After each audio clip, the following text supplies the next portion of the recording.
Good morning. So yesterday we were looking at the concept of committal.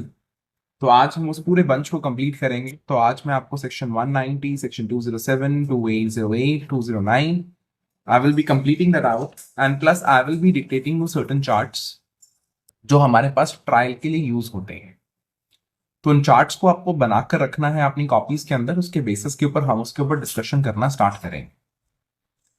तो आज पहले हम फटाफट उन कॉन्सेप्ट्स को देखते हैं 207, 208 के एंड 209 के. उसके बाद फिर हम चार्ट्स को बनाएंगे आज. Let's start with it. Now हमने कल क्या देखा? Let's proceed on the basis of it.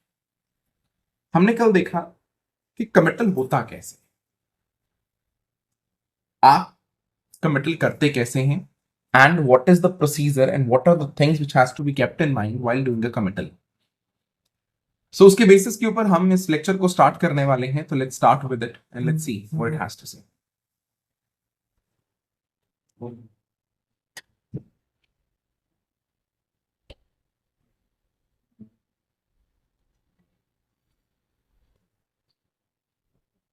Now the first thing which we have seen here is committal करने के लिए क्या चाहिए. सबसे पहले हमने इसको 3 हिस्सों में डिवाइड किया है. The first thing which we have seen is for the purpose of committal, the case must be exclusively triable by court of session. It's the first point कि जो केस है वो कोर्ट ऑफ सेशन के द्वारा tribal चाहिए. Number 2, जो case है it can be on police report or it can be a complaint. तो we are not concern. Third one, जो एक्यूज्ड है वो प्रेजेंट चाहिए for the purpose of committal.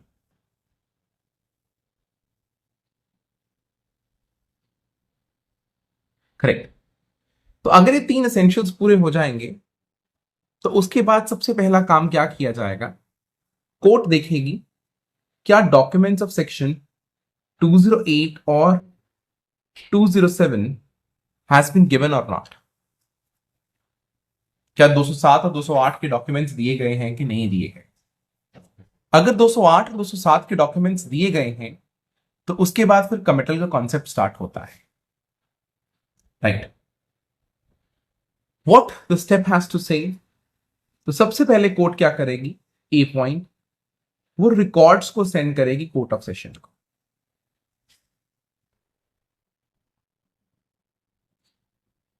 Number 2, B point, वो accused को remand पे भेजे.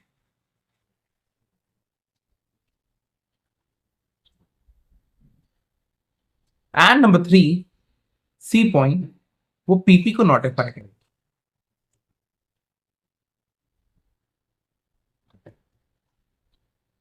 तो आज जो हमने यहां पर कॉन्सेप्ट को पढ़ना है, स्टार्ट करना है, जो it's a very important concept, that is the concept of remand. That is this.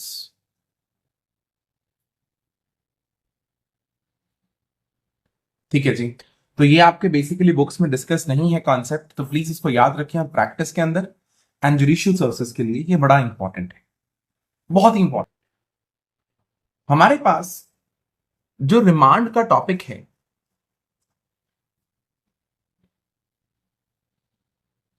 वो 3 जगहों पर है. We study the concept of remand at 3 places. Section 167, Section 209, Section 309.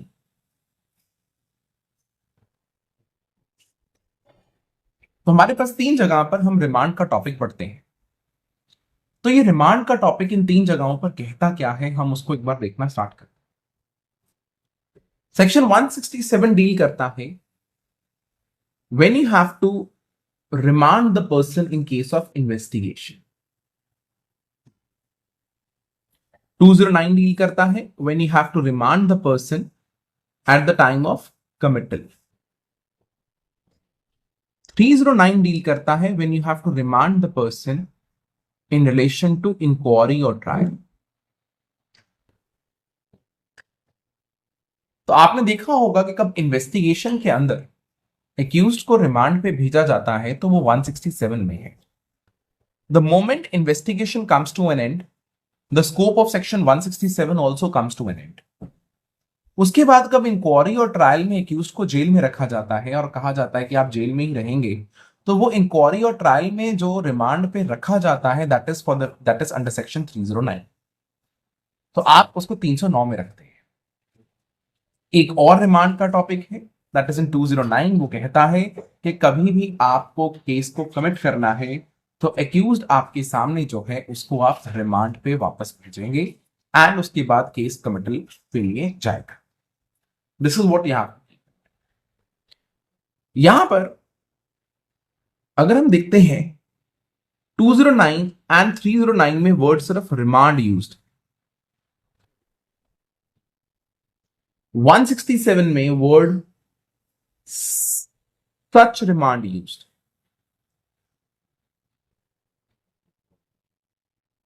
तो मतलब कि सेक्शन 209 एंड 309 में जो यहां पर रिमांड की बात हो रही है ये only judicial,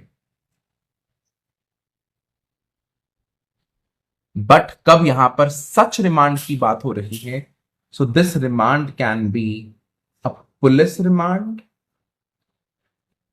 and it can be a judicial remand too.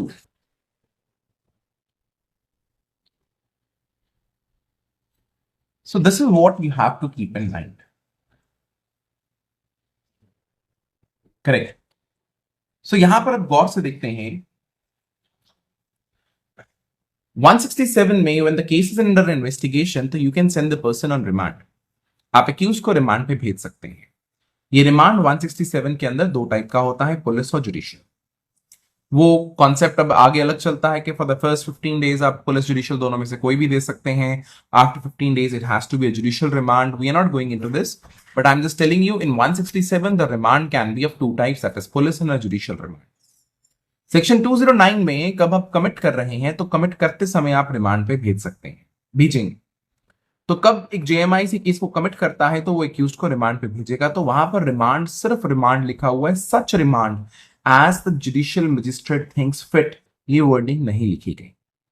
तो यहां पर सिर्फ रिमांड वर्ड यूज्ड है, that is the reason we only include judicial remand है। तो आप 209 में पुलिस रिमांड पे नहीं भेजते। दूसरी बात कॉमन सेंस है। करेक्ट।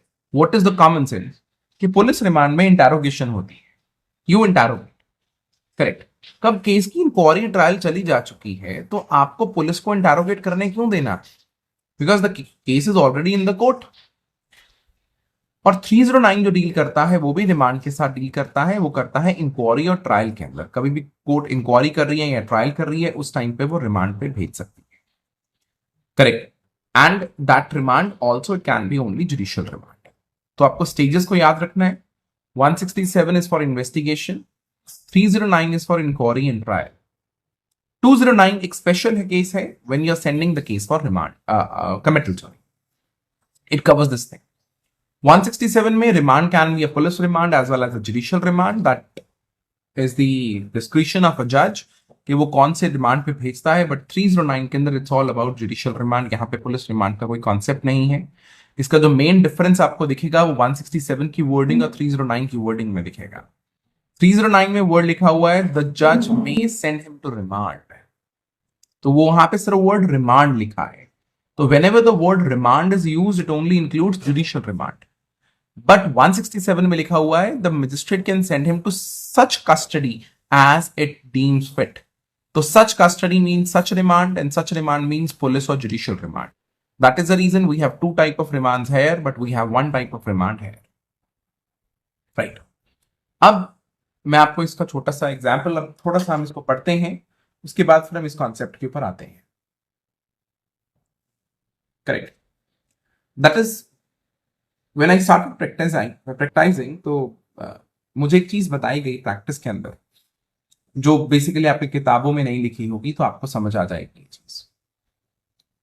तो जो प्रैक्टिस कर रहे हैं, जो लॉयर्स हैं, वो इस चीज को समझ पाएंगे। जो भी स्टूडेंट्स हैं वो उस चीज को नहीं समझ पाएंगे।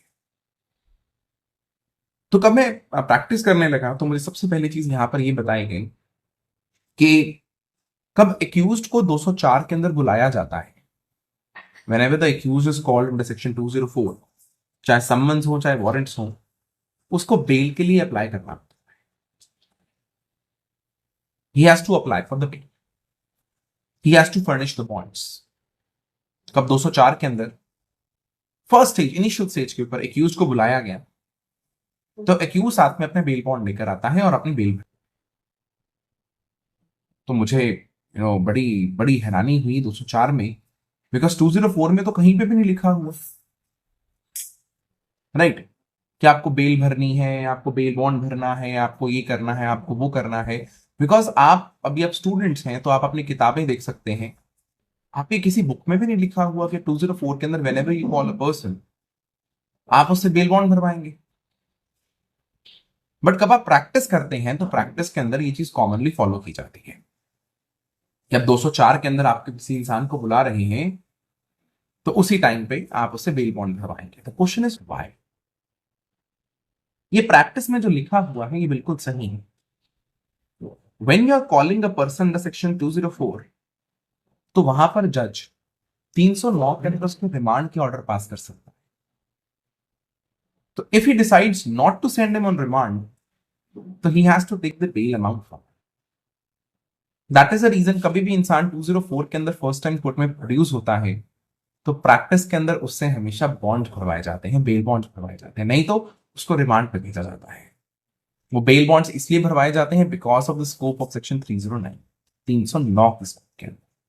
क्योंकि कभी भी आप केस में आएंगे तो कोर्ट कभी भी आपको एडजर्नमेंट देगी 309 में, तो एडजर्नमेंट देते समय कोर्ट आपको रिमांड पे भेज सकते हो।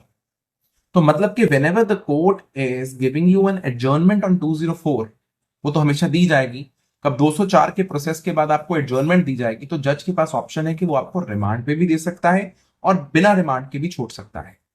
तो अगर बिना रिमांड के छोड़ रहा है तो वहां पर वो आपसे सिक्योरिटी फर्निश करवाते हैं। अगर वो रिमांड पर भेज रहा है 309 की तो आप वहां पर जेल में हो जाए।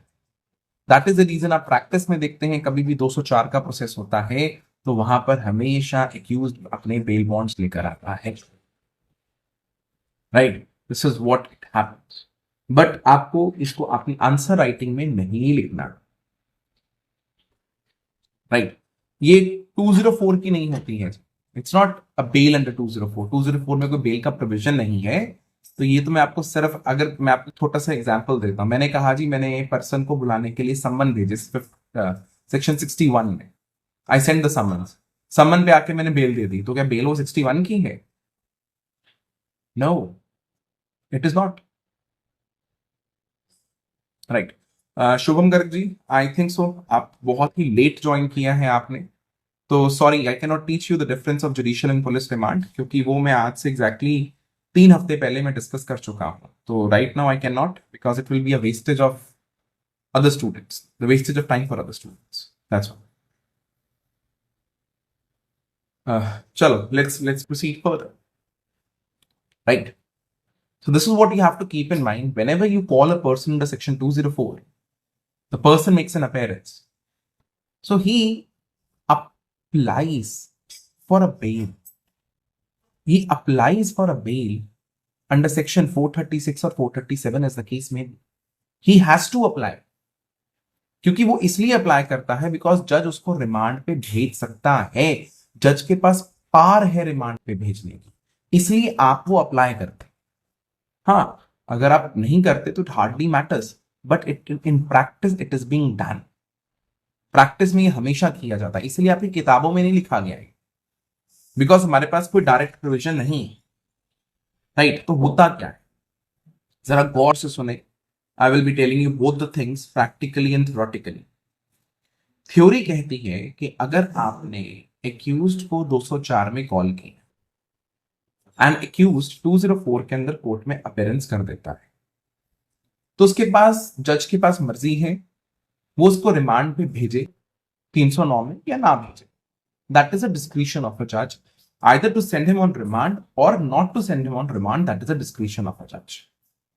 अब जो एक्यूज्ड वहां पर कोर्ट में प्रेजेंट है वो तो इस खतरे में बैठा है ना कि उसको रिमांड हो सकती है, कोर्ट उसको रिमांड पे भेज सकती है।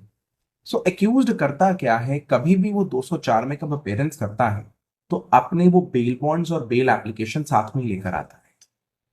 वो कहता है सर आपके पास राइट है मेरे पास रिमांड पे भेजने का, तो इसलिए मैं आपसे बेल और सिक्योरिटी फर्निश करवा रहा हूं। मैं आपके सामने सरेंडर तो कर चुका हूं, मैं आपकी कस्टडी में तो आ ही चुका हूं, मैं आपके सामने अपीयर तो हो चुका हूं। तो अब मैं अपीयर हो चुका हूं, you have two rights, either to send me on remand or not to send me on remand. वो आपकी डिस्क्रिप्शन है कि आप दोनों में से कोई भी राइट एक्सरसाइज कर सकते हैं। तो इसलिए मैं पहले ही बेल अप्लाई कर देता हूं 436 या 437 में। तो instead of sending me on remand आप मुझे बेल पे रिलीज कर। तो that is the practical aspect which is being followed. तो कभी भी एक्यूज्ड कब 204 में आता है, आप प्रैक्टिस में देखेंगे वो हमेशा अपनी बेल साथ में लेकर आता है। क्यों? बिकॉज किसके सामने वो अपेयरेंस कर रहा है, द जज is empowered with the power of section 309 of sending that person to remand. अब आप वेट थोड़ी ना करेंगे कि वो रिमांड के ऑर्डर पास कर दे उसके बाद आप बेल के लिए अप्लाई करें। Correct, that is the reason it has to be seen. So bail bond का टाइम ये वो जी, ये it's all depends upon the जज डिस्क्रिशन, ये जज की डिस्क्रिशन के ऊपर होता है। करेक्ट, तो इस चीज को आप याद रखें। तो कब when I started practicing, this was the first thing which I came to know, and मुझे बड़ा ही शॉक लगा इस चीज को, बिकॉज हम किताबों में ये चीज नहीं देखते हैं। करेक्ट, बहुत से टाइम तो मैं तो ये सोचता रहा कि आप 204 में एक्यूज्ड को बुला रहे हैं और वो अपना बेल बॉन्ड साथ में लेकर आ रहा है। So I was not clear about it. Then subsequently with the passage of time I learned one thing कि कब आप 204 में आप वहां पर बुला रहे हैं तो उस केस के अंदर 309 के अंदर जो जज है, 309 में जो जज है, he has a part to send you on remand. तो वो जो अथॉरिटी बैठी है उसके पास 309 की पार है। तो इसलिए कब आप उसके पास अपेयरेंस कर रहे हैं तो आप साथ में ही बेल एप्लीकेशन मूव करके जाते हैं कि सर काइंडली 309 की पार यूज मत करें और मुझे बेल पे रिलीज कर दें। Right, that is the reason in practice this procedure is followed, but please I'm telling you, you don't have to write a single word in relation to it in your books or in your copies or in the judicial services. ये सिर्फ practice के cover aspect. Right, number 2, Kumar Lovely ji ने मुझसे पूछा है कि sir 309 के अंदर it covers the cases of inquiries and trials. चलो मैं आपको ना एक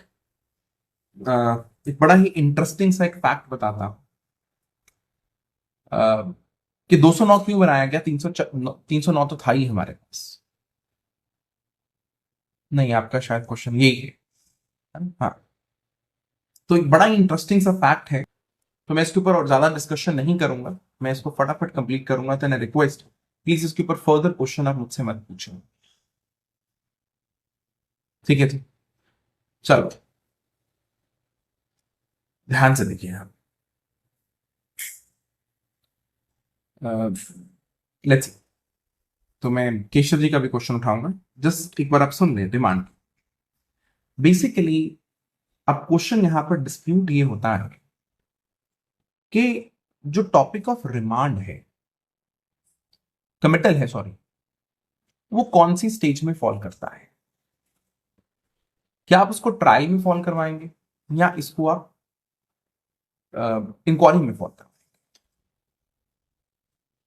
करेक्ट, तो ये कौन सी जगह पर फॉल करता है, whether it falls at the stage of inquiry or it falls in the stage of trial, that is the first question. Committal आप ट्रायल में नहीं कर सकते, क्लियर है। राइट, तो अब देखें, मैं आपको एक छोटा सा एक रेफरेंस बता रहा हूं।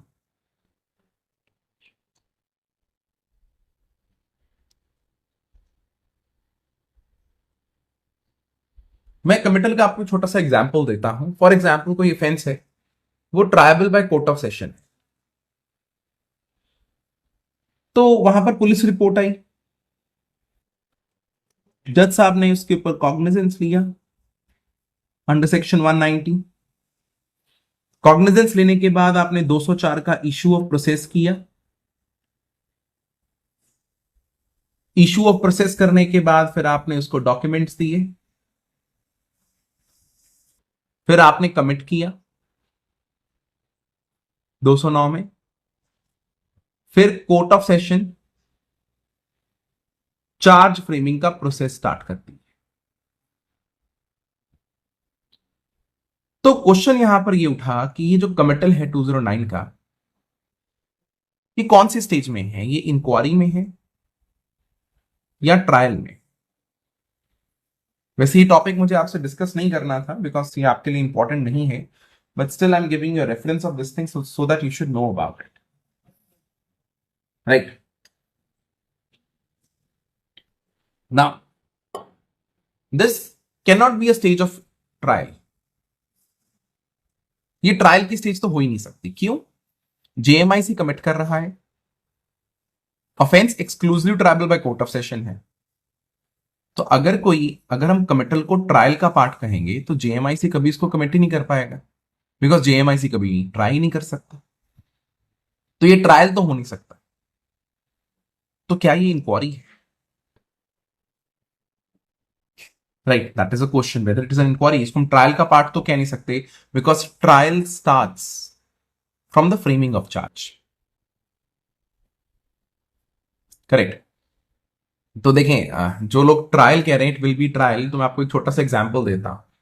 For example section 302, it's tribal by court of session.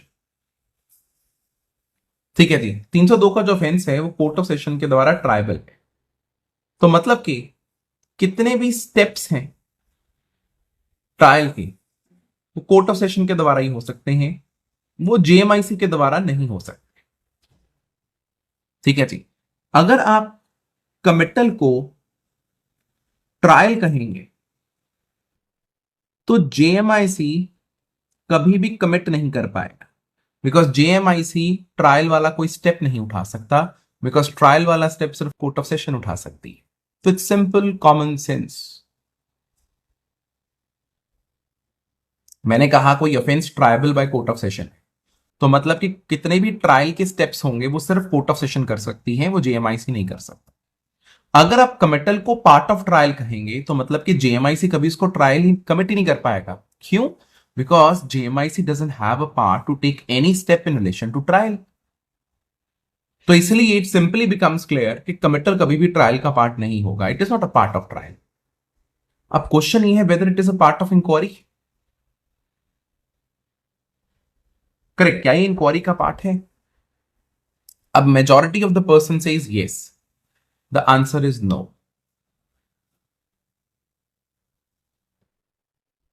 Correct, ध्यान से सुनना है। Committer is a stage which connects inquiry and trial.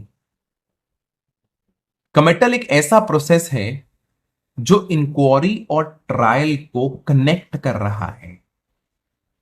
ये ना ही इंक्वायरी का पार्ट है ना ही ये ट्रायल का पार्ट है। सो इसको हम इंटरमीडिएट स्टेज कहते हैं। Intermediate stage means which is neither a part of inquiry nor a part of trial because it is merely a connecting link between these two. कब आप 204 में 207 में कब आप डॉक्यूमेंट्स दे देते हैं, अब आपको सिर्फ रिकॉर्ड भेजना है कोर्ट को। वो क्यों भेजना है? क्योंकि कोर्ट अपना ट्रायल स्टार्ट कर सके। तो sending of record is not a part of inquiry also, neither it is a part of inquiry nor it is a part of trial. It is merely a connecting stage between these two.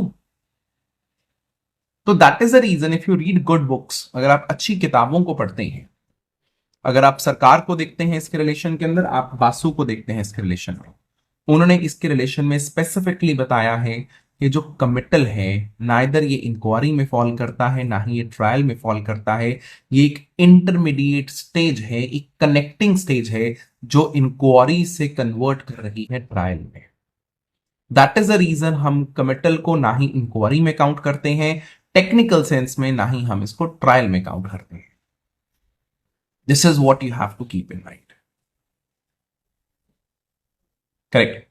दूसरी चीज जो आपको यहां पर याद रखनी है कि जो सेक्शन 200 ना है 209 एंड जो सेक्शन 309 है उसमें रिमांड में ये फर्क है कि यहां पर जो रिमांड है वो शैल है, यहां पे जो रिमांड है वो मे है।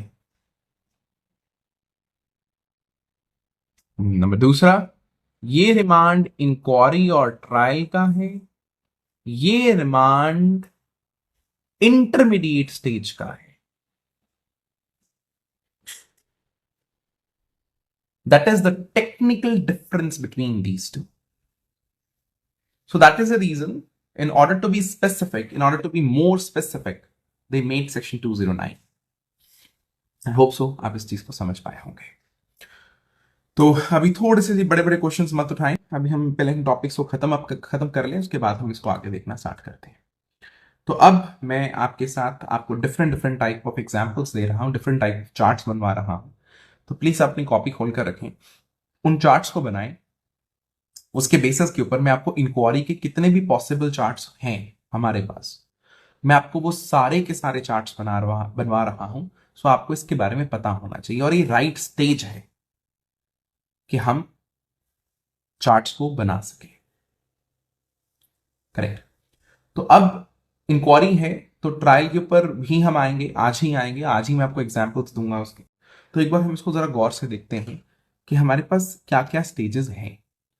तो मैं ऑफेंसेस को 4 टाइप ऑफ ऑफेंसेस में कन्वर्ट कर रहा हूं, मैं 4 टाइप ऑफ ऑफेंसेस में लेकर आ रहा हूं इसको। Number 1, police report of an offense which is exclusively triable by court of session. Police report of an offense which is not exclusively triable by court of session. Complaint which is exclusively triable by court of session. Complaint which is not exclusively triable by court of session. Correct. तो मैं इन 4 हिस्सों में divide कर रहा हूं, और 4 हिस्सों में डिवाइड कर कर मैं आपसे चार्ट बनवा रहा हूं।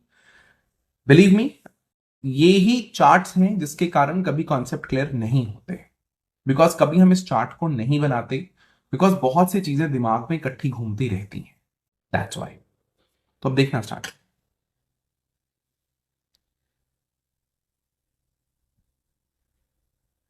ना यहां पर सबसे पहला जो मैं कॉन्सेप्ट यहां पर स्टार्ट कर रहा हूं, that is police report. And सबसे पहला जो ऑफेंस मैं यहां पर डिस्कस कर रहा हूं पुलिस रिपोर्ट का, that is when it is exclusively triable by court of session. तो इसकी इंक्वायरी कैसे होती है? करेक्ट ना, ये सबसे आसान है, सबसे आसान है। करेक्ट। इस केस में क्या होता है, कब आपके पास पुलिस रिपोर्ट आई तो जज has 2 options, either to take cognizance or to drop the proceedings.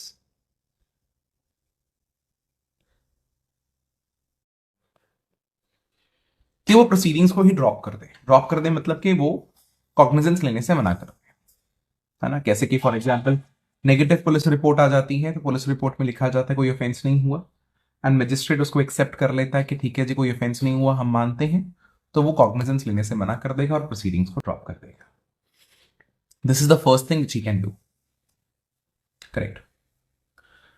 तो कब आप पुलिस रिपोर्ट के ऊपर कॉग्निजेंस लेते हैं, तो कब प्रोसीडिंग ड्रॉप हो गई तो ये तो प्रोसीडिंग्स यहीं पे रुक गई। अगर आप कॉग्निजेंस लेते हैं तो उसके बाद what you are going to do is, आप सेक्शन 204 में इशू ऑफ प्रोसेस करते हैं,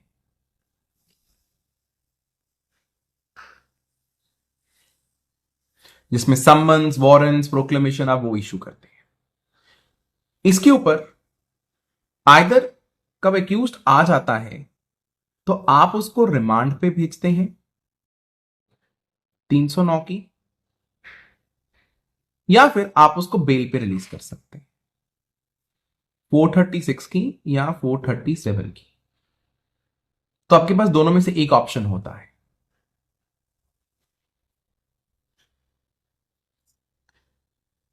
करेक्ट। तो ये प्रैक्टिस के अंदर यूज होता है, तो ये इस पॉइंट को अभी हम छोड़ सकते हैं। उसके बाद व्हाट यू डू, आप सेक्शन 207 में उसको डॉक्यूमेंट्स देंगे।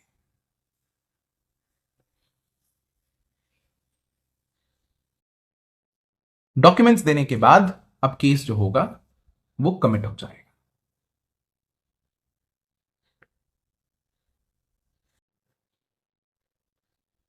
ये जो कमिट होगा ये 209 में होगा। तो दिस इज प्रीटी सिंपल। इसमें कोई कॉम्प्लिकेशन नहीं है। तो ये आपका फर्स्ट डायग्राम बनता है।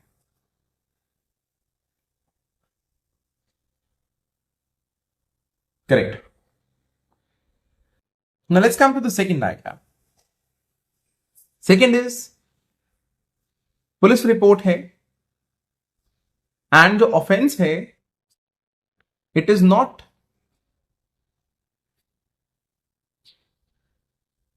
Tribal by court of session.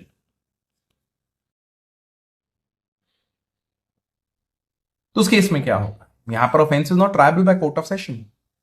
No what will happen? इस केस में पुलिस रिपोर्ट आएगी, आप ड्रॉप कर सकते हैं प्रोसीडिंग्स को, या आप कॉग्निजेंस लेंगे। कॉग्निजेंस लेने के बाद आप 204 का प्रोसेस इशू करेंगे, एक्यूज को रिमांड पे भेजेंगे या फिर वो बेल पे जाएगा, 207 के डॉक्यूमेंट्स देंगे, और फिर यहां पे कमिटल नहीं होता तो यहां पर आप डायरेक्टली ट्रायल के साथ स्टार्ट कर देंगे। Right, it's also very simple, very very simple.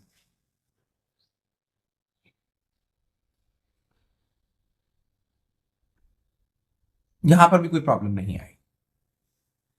अब हम आगे देखते हैं, यहां से थोड़ी सी कॉम्प्लिकेशन स्टार्ट होती हैं। तो this is the advanced level which I am teaching you right now. तो जो स्टूडेंट्स मेरे पास स्टार्टिंग से क्लास लगा रहे हैं they will be able to understand this. जिन्होंने इसको बीच में ज्वाइन किया है उनको थोड़ी सी दिक्कत आएगी, तो बट ट्राई टू अंडरस्टैंड। आप एक बार उसको समझ लें, उसके बेसिस के ऊपर हम इसको देखते हैं। That is complaint. तो I am telling you each and every step which has to be followed. Correct. So let's सी।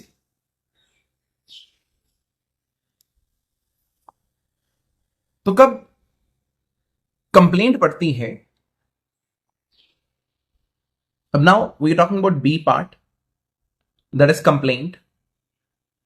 इसका हम फर्स्ट पढ़ रहे हैं when it is not court of session.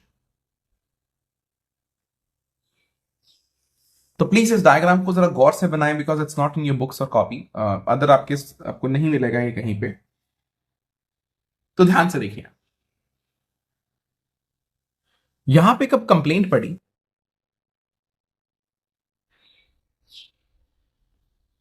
तो यहां पर जज के पास तीन ऑप्शंस होते हैं। Number one, to drop the proceedings.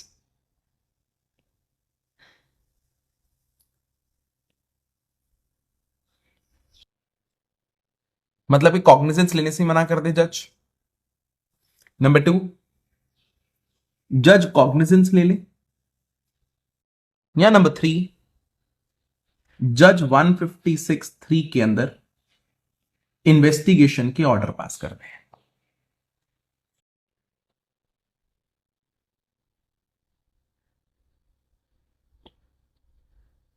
So यहां पर you have three options: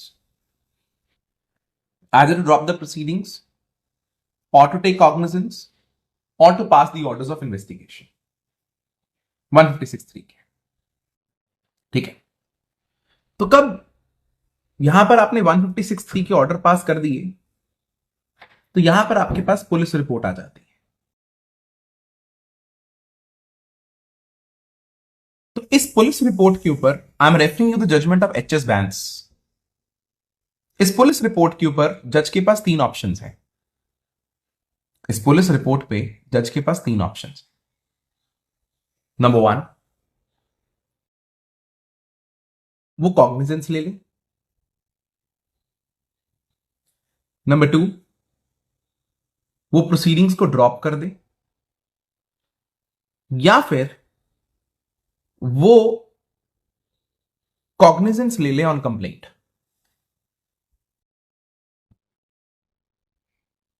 this is what we have studied in HS Bains कि अगर आप कंप्लेंट के ऑर्डर पास करते हैं, कंप्लेंट के ऊपर सॉरी आप इन्वेस्टिगेशन के ऑर्डर पास करते हैं, तो इन्वेस्टिगेशन के ऊपर पुलिस रिपोर्ट आ जाती है, तो उस केस के अंदर मजिस्ट्रेट जो है वो स्टिल कंप्लेंट के ऊपर कॉग्निजेंस ले सकता है। बिकॉज कब आपने कंप्लेंट के ऊपर 156 के ऑर्डर पास किए हैं तो उससे कंप्लेंट की इफेसमेंट नहीं हुई है। तो that was specifically used when the police report comes in negative which says no offence has been committed. This is what you have to keep in mind. Correct. तो कंप्लेंट के ऊपर you have three options. You drop the proceedings, case खत्म. You take cognizance, उस cognizance के ऊपर क्या process होगा वो हम देखेंगे. और you can pass the orders of 156(3). अगर आप 156(3) के ऑर्डर पास करते हैं तो उसके ऊपर एक पुलिस रिपोर्ट आएगी. तो पुलिस रिपोर्ट के ऊपर you have three options. Either to drop the proceedings, to take cognizance on the police report, or to take cognizance on the complaint. Correct. अगर आप पुलिस रिपोर्ट के ऊपर कॉग्निजेंस लेते हैं तो वो सेम प्रोसीजर चलेगा जो ऊपर लिखा हुआ है. करेक्ट. 204 एंड 207 का जो ऊपर डिस्कस किया गया है. करेक्ट.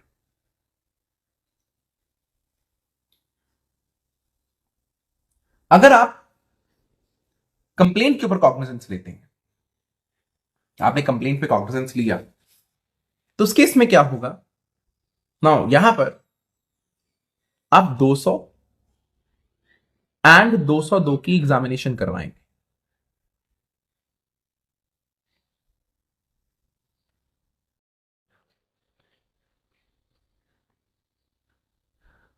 बिकॉज कंप्लेंट के ऊपर कभी भी कॉग्निजेंस लिया जाता है तो section 200 is mandatory, 202 is optional if the accused resides within the jurisdiction of the court. This is what we have already started in the previous lectures. तो कब आपने 200 और 202 की एग्जामिनेशन करवाई तो यहां पर you have two options. Number one,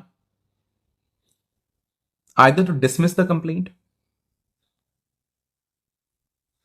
आप कंप्लेंट को डिसमिस कर सकते हैं सेक्शन 203 में, और आप यहां पर इश्यू ऑफ प्रोसेस कर सकते हैं 204 में. अगर आप 204 में इश्यू ऑफ प्रोसेस करते हैं तो उसके बाद आप यहां पर ट्रायल चला दें.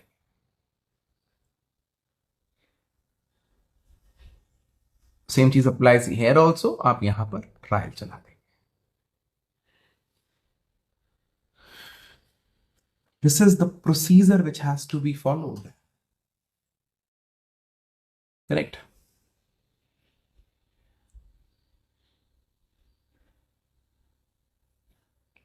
ये सब पॉइंट्स हमने कवर अप किए. कब कंप्लेंट आई, अगर जज उसके ऊपर कॉग्निजेंस ले लेता है फिर वो इन्वेस्टिगेशन के ऑर्डर पास नहीं कर सकता. अगर वो इन्वेस्टिगेशन के ऑर्डर पास कर देता है तब वो कॉग्निजेंस नहीं ले सकता. This is what we have studied. तो अगर वो कॉग्निजेंस लेता है तो इफेक्ट क्या होता है. अगर आप कंप्लेंट पे कॉग्निजेंस लोगे तो आपको 202 202 की एग्जामिनेशन करनी है. क्लियर है. तो उस एग्जामिनेशन के अंदर आप कंप्लेंट को डिसमिस भी कर सकते हैं 203 में, या फिर आप 204 के अंदर आप इश्यू ऑफ प्रोसेस भी कर सकते हैं.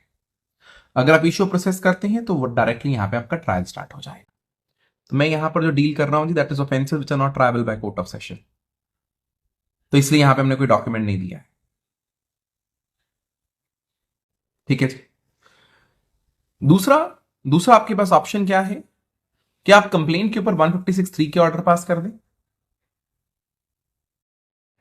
ठीक है जी. आप यहां पर आप 156(3) के ऑर्डर पास कर दें, उसके ऊपर आपकी पुलिस रिपोर्ट आएगी. इस पुलिस रिपोर्ट के ऊपर आपके पास तीन ऑप्शन है. Take cognizance on complaint, take cognizance on police report, or drop the proceedings. If you take cognizance on a police report, the procedure of 204 and 207 will follow. If you decide to take cognizance on a complaint, तो वो complaint वाला procedure वहां पे start हो जाएगा, 200 202 की process and all that. This is what you have to keep in mind. Right. So आप please इस डायग्राम को बना लें. I am giving you 2 minutes quickly. उसके बाद फिर हम चौथे डायग्राम पे आएंगे.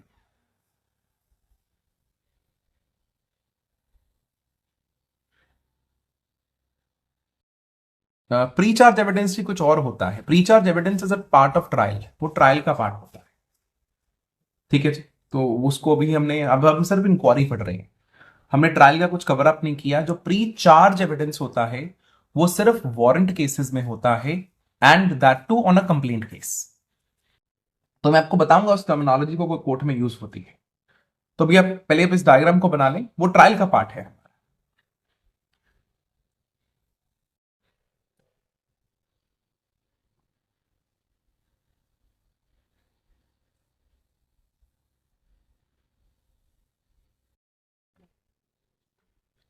द जनरल रूल इज, देखें Keshav ji, pre charge evidence जो वर्ड है वो आपको याद रखना है, वो मैंडेटरी होता है जब आपका वारंट केस है। The term is warrant case and complaint पे है। कभी भी वारंट केस कंप्लेंट पे इनिशिएट होता है तो वहां पर प्री चार्ज एविडेंस हमेशा होगा। It is mandatory provision. तो ये चीज आपको याद रखनी है, ये सब पार्ट ऑफ ट्रायल है। तो मैं ट्रायल में आपको समझाऊंगा डिटेल के अंदर कि प्री चार्ज एविडेंस होता कब है। हमने यहां पर 208 इसलिए नहीं लगाया जी क्योंकि ये offence tribal by court of session नहीं है। ठीक है जी, तो अब हम देखते हैं, अब अगला क्वेश्चन आने दें, मैं उसमें आपको डिफरेंस समझा दूं।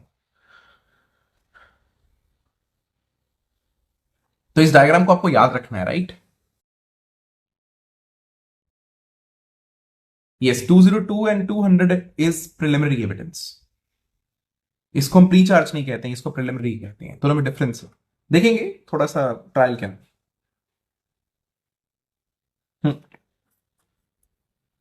Let's proceed further. अगर यही offence tribal by court of session है, अगर यही offence tribal by court of session है,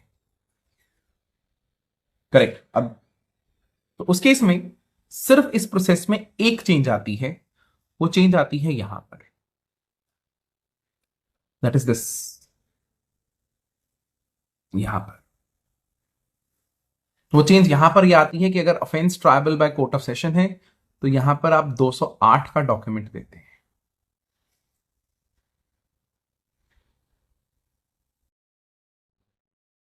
so only this is the difference in the diagram. तो यही आपका छोटा सा डिफरेंस होता है डायग्राम के अंदर। एक और डिफरेंस भी है वैसे तो, कि 202 के अंदर आप इन्वेस्टिगेशन के ऑर्डर पास नहीं कर सकते हैं when the offence is exclusively triable by court of session, but we are not referring it out, हम इसको नहीं पढ़ रहे हैं अभी, बस मैं आपको ये समझा रहा हूं व्हाट इट हैज टू से।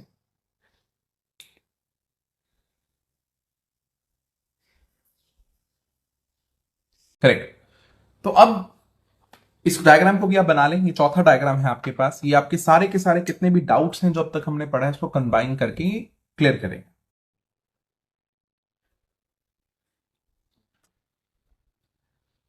राइट। तो अब एक छोटा सा एस्पेक्ट हम यहां पर देखते हैं। पुलिस रिपोर्ट के ऊपर चाहे case tribal by court of session है या नहीं, दोनों केसेस में 207 के डॉक्यूमेंट्स दिए जाते हैं।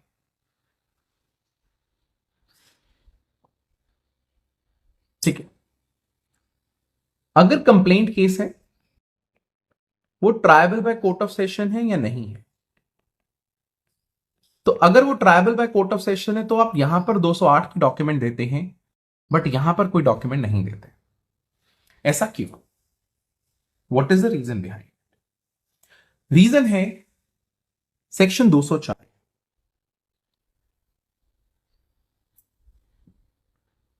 204 की वर्डिंग,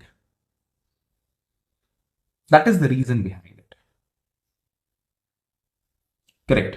तो अब हम 204 को पढ़ना स्टार्ट करते हैं।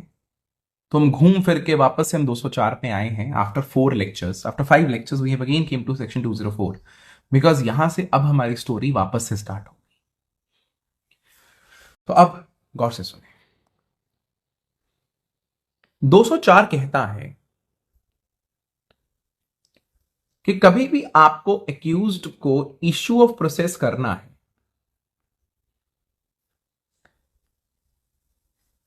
तो आपकी 4 कंडीशंस पूरी होनी चाहिए। आप 4 कंडीशंस को पूरा करके ही आप इश्यू ऑफ प्रोसेस करते हैं ना। वो 4 कंडीशंस कौन सी हैं? नंबर 1, आपके पास सफिशिएंट ग्राउंड टू प्रोसीड चाहिए।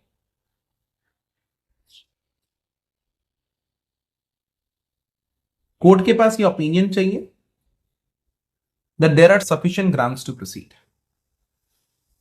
That is the first thing which you have to follow. Number 2, prosecution को लिस्ट ऑफ प्रोसिक्यूशन विटनेसेस जमा करानी होती है। तो इशू ऑफ प्रोसेस 204 के अंदर इशू ऑफ प्रोसेस होने से पहले आपको लिस्ट ऑफ प्रोसिक्यूशन विटनेसेस जमा करानी होती है। अगर आपको याद हो, कब मैंने आपको चालान पढ़ाया था, मैंने आपको क्रिमिनल केस की एक फाइल दिखाई थी, तो मैंने वहां पे आपको लिस्ट ऑफ प्रोसिक्यूशन विटनेसेस भी दिखाई थी एक, करेक्ट, इफ यू रिमेंबर। तो पुलिस रिपोर्ट के अंदर मैंने आपको ये चीज दिखाई थी, तो वो साथ में अटैच होकर जाती है। एक प्रॉपर लिस्ट बनी होती है कि कौन है एंड किस पर्पस के लिए है। तो वो लिस्ट ऑफ प्रोसिक्यूशन विटनेसेस चालान के साथ ही अटैच करके भेज देते हैं जनरली। बट 204 की प्रोसेस से पहले एक लिस्ट ऑफ प्रोसिक्यूशन विटनेसेस होनी चाहिए। नंबर 3, आपको प्रोसेस फीस देनी होती है। प्रोसेस फीस होता है सर्विस फीस। कितने भी समन्स या वारंट्स को खर्चा जो हुआ है वो आपको प्रोसेस फीस जमा करानी होती है, करेक्ट। ये कंडीशन है पहले। चौथी कंडीशन है कि अगर कंप्लेंट केस है तो समन्स के साथ कॉपी ऑफ कंप्लेंट आती।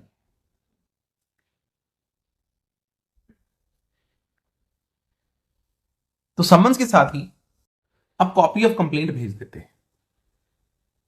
सो लॉ कहता है कि कंप्लेंट केस में आप हमेशा कॉपी ऑफ कंप्लेंट साथ में भेज देते हैं। तो इसलिए कंप्लेंट केस में कोई और डॉक्यूमेंट देने की जरूरत नहीं है। अगर एक्यूज आकर मांगता है तो आप उसको दें, आप खुद मत दें, correct. This is what it has to say. तो इसलिए कंप्लेंट केस के अंदर आप कोई और डॉक्यूमेंट नहीं देते, क्योंकि कंप्लेंट केस में कब समन गए तो ऑलरेडी कंप्लेंट की कॉपी जा चुकी है। अगर एक्यूज को और डॉक्यूमेंट्स चाहिए 200 या 202 की एग्जामिनेशन, तो वो खुद अप्लाई करे, कोर्ट उसको फ्री ऑफ कॉस्ट नहीं देगी। बट अगर कंप्लेंट कोर्ट ऑफ सेशन की है तो मतलब कि बहुत ग्रेव ऑफेंस हुआ है, तो वहां पर कोर्ट 208 में आपको additional documents free of cost देती है। इवन एग्जामिनेशन ऑफ 200 एंड 202 भी देती है, बिकॉज कोर्ट ऑफ सेशन वाला ऑफेंस है, पनिशमेंट ज्यादा होगी, तो वहां पर आपको प्रिकॉशंस बहुत ज्यादा लेने हैं, दैट्स व्हाई, करेक्ट।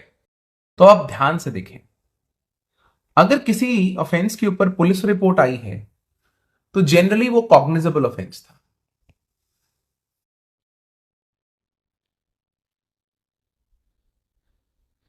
करेक्ट, वो कॉग्निजेबल ऑफेंस था। तो वो कॉग्निजेबल ऑफेंस था तो मतलब कि वो सीरियस नेचर का था, तो इसलिए वहां पर हमेशा डॉक्यूमेंट दे रहे हैं। बट जो कंप्लेंट केस है, अगर वो कोर्ट ऑफ सेशन वाली है तो वो सीरियस है, अगर कोर्ट ऑफ सेशन वाली नहीं है तो मतलब कि वो इतनी सीरियस नहीं होगी। तो इसलिए कंप्लेंट के साथ तो कंप्लेंट की कॉपी ऑलरेडी जा चुकी है, बट अदर डॉक्यूमेंट्स के रिलेशन में कोई प्रोविजन नहीं बनाई। That is the reason that we don't have 208 in relation to complaint cases where when they are not exclusively traveled by court of session. इसका one of the reasons भी यही है कि that you have the copy of complaint attached with the complaint case.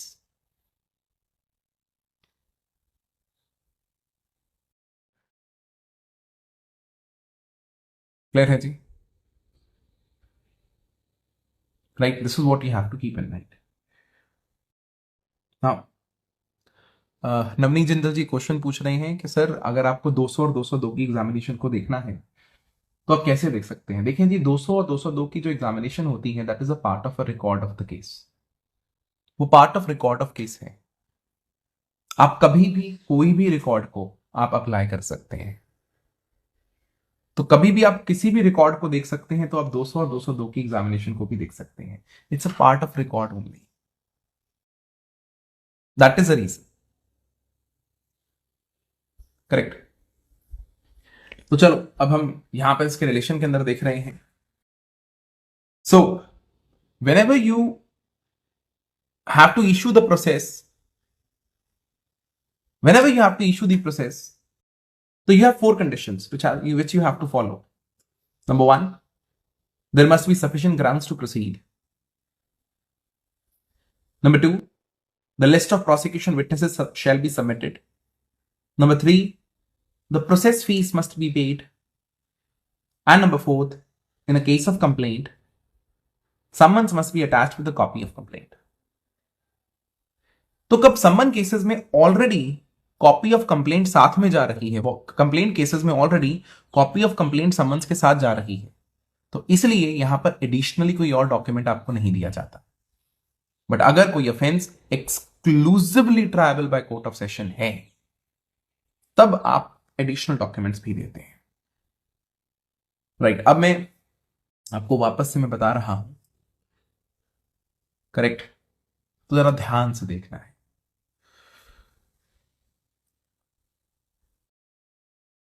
हम 204 को refer कर रहे हैं वापस से, and this is the last time we are reading section 204. By this we will be putting an end to section 204. Let's see.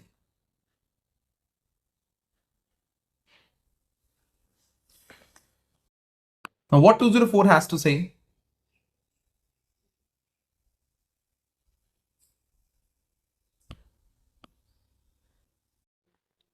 Now let's proceed with it.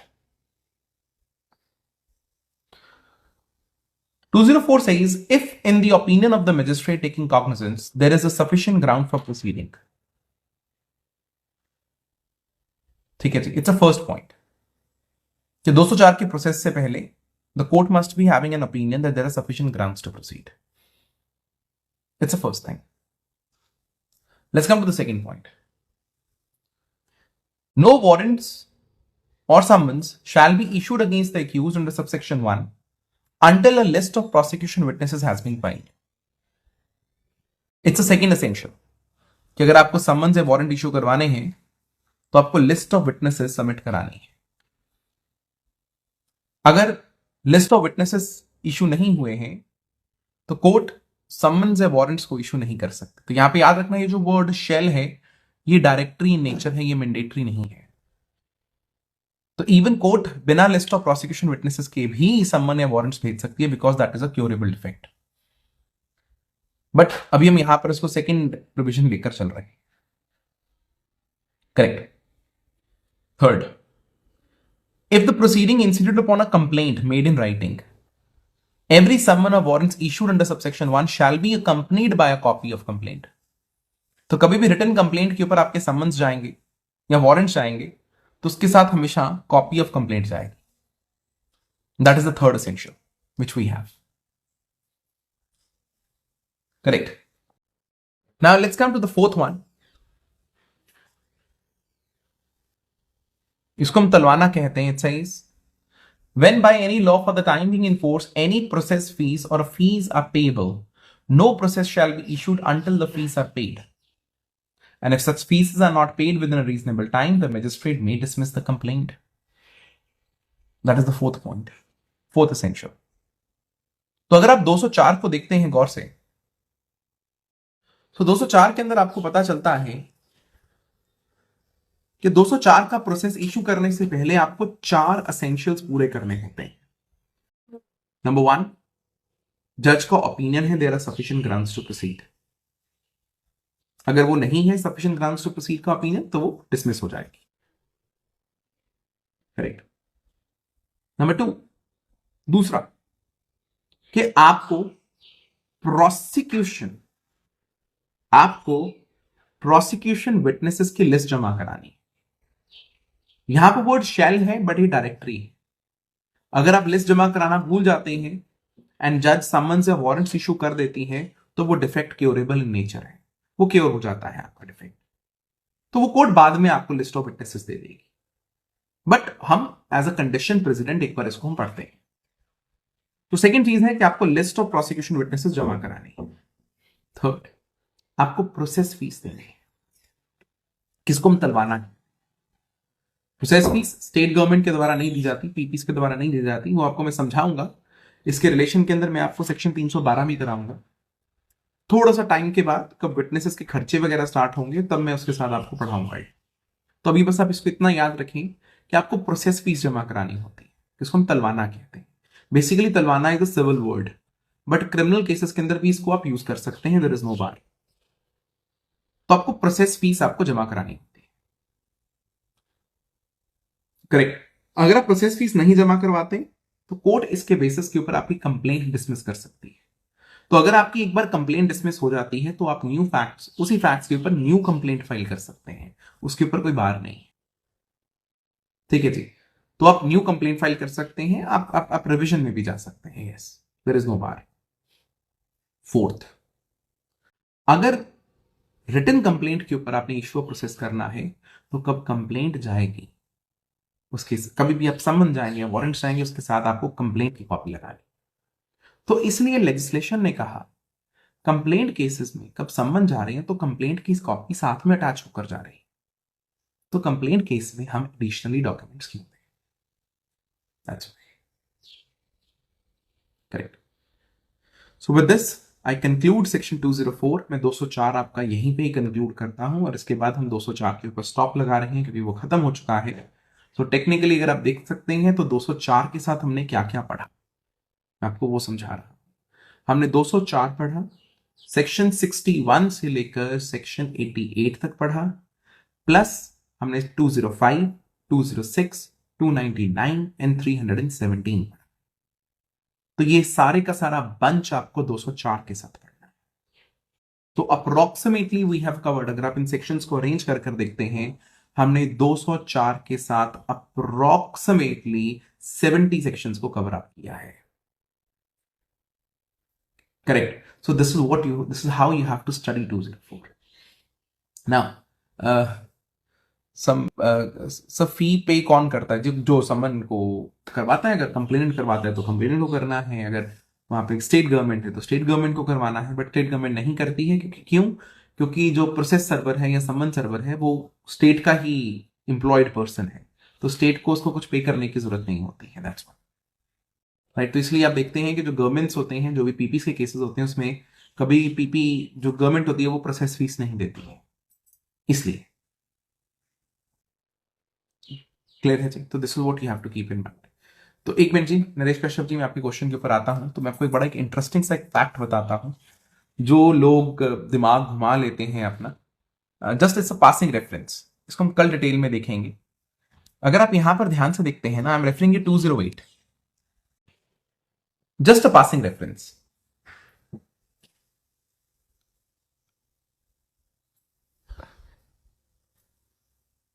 Right, 208 कहता है where in a case instituted otherwise than in a police report, means complaint case हो गई, यहाँ पे suo motu actions हो गए, it appears to the magistrate issuing the process under section 204 that the offense is exclusively triable by court of session। अगर complaint case है, offence tribal by court of session है, तो वहां पर कौन कौन से डॉक्यूमेंट्स दिए जाएंगे? 200, 202, स्टेटमेंट्स ऑफ 161, 164, ये तो इन्वेस्टिगेशन वाली आ गई,